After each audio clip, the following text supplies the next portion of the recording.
Good morning, good afternoon, or good evening. I am the Pentagenarian, and I am a 56-year-old veteran that enjoys watching and listening to music videos I've never seen or heard before and reacting to them, which does not explain today's video. Going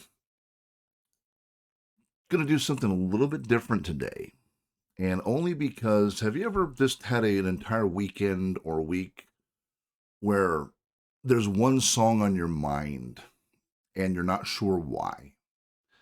And then when you finally realize the reason why, it's something that you're not expecting. So I've had a song on my mind. It has been an earworm and a brainworm for me. And I kept on listening to it to and from work. It is not a popular, well, it is, I guess it depends upon how you look at it. It is a song that sold millions of albums throughout the course of its history, has been sung thousands of times. And the thing that keeps this burrowing in my brain about this particular version is the passion behind it. And I enjoy beautiful voices. I enjoy, you know, eloquent sounds. I love all that. But one of the things that I also really enjoy is to hear like a blazing passion, an emotional insertion of the vocalist into the song. And in all honesty, I think the main reason why this song has stuck in my head is because I can't think of another song that holds more passion in it from the vocalist. The vocalist is Carl Sanders. Now, I'm going to guess that about 99.9% of you have no clue who Carl Sanders is. The song is from a rock opera called Jesus Christ Superstar. Now, there's been several different iterations. They put out a new movie in 2000. It was on Broadway umpteen times. This performance is from the 1973 movie soundtrack. It is of Heaven on Their Minds. And when you listen to this, you're not looking for perfection of voice. What you're looking for is the emotion that's going into the song. And in this song, it is a warning given by Judas Iscariot to the figure of Jesus. And I'm not preaching. I just love this song and I'm setting up the song for you.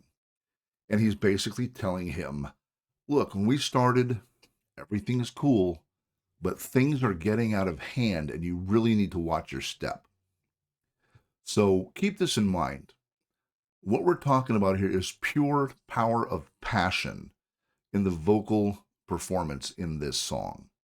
If this does well, I might do other things like this. If this is a complete belly flop and gets 10 views, then I might not. But it's something I wanted to try, something I wanted to do. If you like it, in order to show me that, please, if you are a poster of social media, toss it on there. If you like it, give me a like, make a comment, subscribe. All of those things will help me know that if this is, even if there's 100 people that do that, that would be a huge help because it might grow over time. And a lot of this is growing over time. So I'm going to shut up now because I've been talking near on 4.5 minutes. And what I'm going to do is we're going to sit down and listen to Carl Sanders singing the song Heaven on Their Minds from the 1973 movie soundtrack of Jesus Christ Superstar. Enjoy and just listen to this guy sing. Just a quick, I guess, fact or whatever I wanted to throw in here real quick. This movie was actually filmed in Israel. So they probably couldn't do it today because of restrictions. But just keep that in mind that this is, the 73 version of the movie filmed in Israel with, I think, three members of the original Broadway cast. I forget the lady's name. She played Mary Magdalene, but Ted Neely played Jesus Christ. And of course, Carl played Judas. So here we go. And like I said, just dig in. If you have headphones, put them on, close your eyes, and listen to this guy's voice. And it is, to me, it is just mind-blowing. I'm going to shut up now, and we're going to watch Mr. Anderson.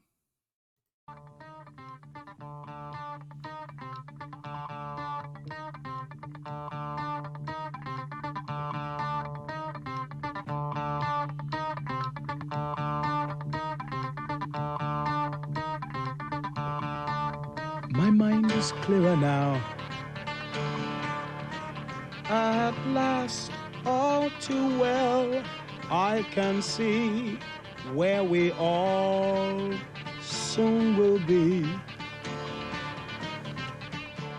If you strip away the myth from the man, you will see where we all soon will be.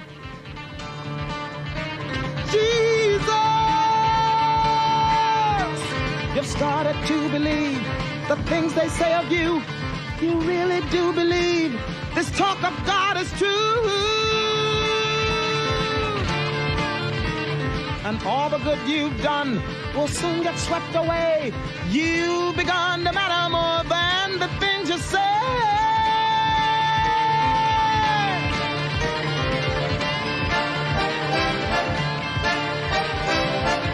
Listen, Jesus, I don't like what I see.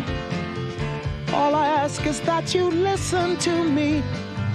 And remember, I've been your right-hand man all along. You have set them all on fire. They think they found the new Messiah. And they'll hurt you when they find they're wrong. I remember when this whole thing began.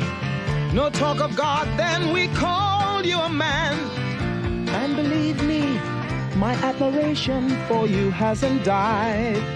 But every word you say today gets twisted round some other way.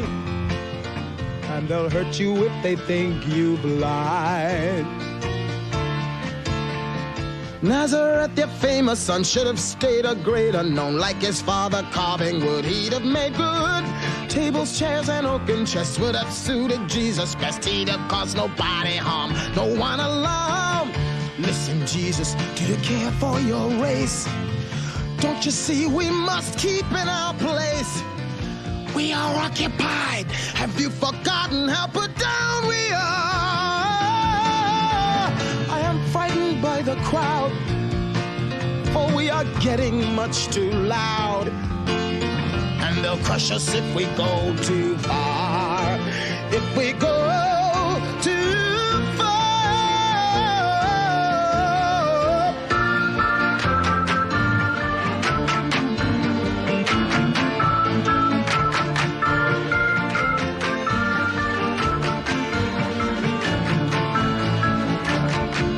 Listen, Jesus, to the warning I give. Please remember that I want us to live. But it's sad to see our chances weakening with every year. Your followers are blind. Too much heaven on their minds. It was beautiful, but now it's sour. Yes, it's all good sour.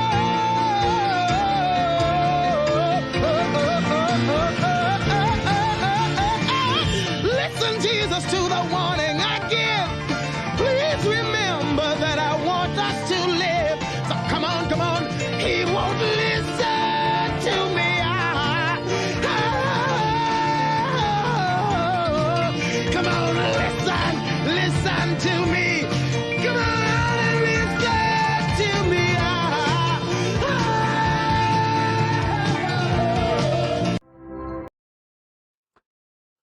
Let's talk about that. To this day, every time I hear that song, I get goosebumps. It is, I think, one of the top performances I've ever heard in my life of vocals. Not because he has an enormous range, not because he has a soft and pleasing voice, and not because he has some special vocal quirk. The reason it affects me is because I can hear and feel the level of emotion that he put into that song. It doesn't sound like someone singing a song. It sounds like he is literally pleading to be heard. And for me, a lot of times, maybe I look for that unrefinement or that unrefinement, lack of refinement, probably lack of refinement in vocals, that edge that brings the emotion into it. I'm not saying you always need that edge, but to this day, and please, if you have a recommendation for something that emotes that kind or that level of emotion, I would love to look at it. Um, Please, and I'm not doing this because I'm an ugly American. I'm doing this because I would prefer it to be in English, only because I am able to understand immediately without having to take the time of reading a translation. Not saying don't send me anything that is not in English. I'm just saying, and I might be totally wrong, but because I'll tell you what, Laura Fabian, um, she's got some stuff that'll gut you, and I don't understand a word she's saying unless I read the titles, and she's phenomenal. But just I don't want to sound pompous or arrogant, but it needs to be exceptional. It needs to be something that you could, such as I did, literally listen to the song every single day, multiple times, and get chills from it. Måneskin did a song that was a live performance that was very similar to that. I didn't understand everything he was saying because subtitles, etc., but it was a very emotional song, and the vocalist was, almost in tears by the end of it. These are the things that, to me, make music truly memorable. There's a song that I might do a review of, whatever we call it, um, by an electronic fan, believe it or not, that the first time I heard it, I was like, what is this? And it was on an album I had had for a year. It was the first time I'd ever noticed the song. And when I noticed that song, I was like, wow, that's got a lot of emotion in it. So I will shut up here because this is going to be a much longer video than I had anticipated. So you guys take care of yourselves. Be good to one another. As usual and as always, please don't be a dick because the world has enough of them. So until next time, y'all take care. Bye-bye.